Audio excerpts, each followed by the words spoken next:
剪大概5、6年了吧，超过了。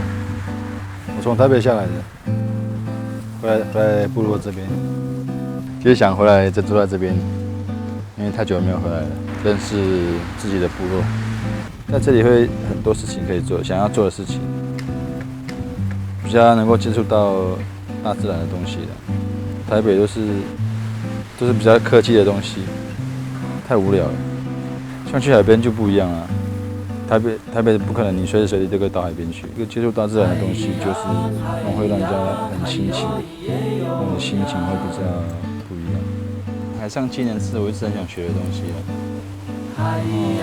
刚好有个机会，有人愿意教，我就去先，因为不是只有放网子是海上的技能，还有很多，但是这个是从最简单的，就是比较轻松，或是比较没有那么多技巧的东西开始学。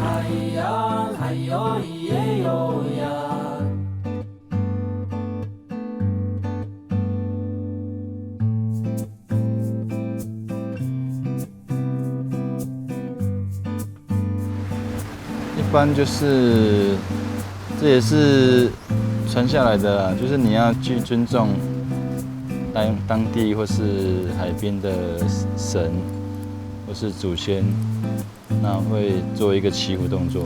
祈福就是你在海上能够顺利平安，然后这一次的渔获可以丰收，大概是这个意思。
不然没有什么好玩的，不然要玩的是玩人，不是玩风景，是要去跟人接触，才知道他们好玩的地方在哪里啊，而不是来看水往上流啊。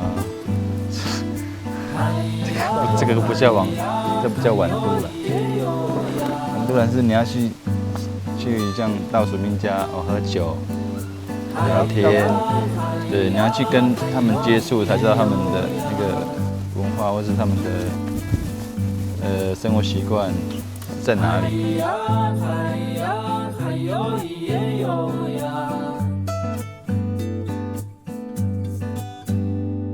大家都知道我会在剪头发，然后我就说，不然我就去你家剪。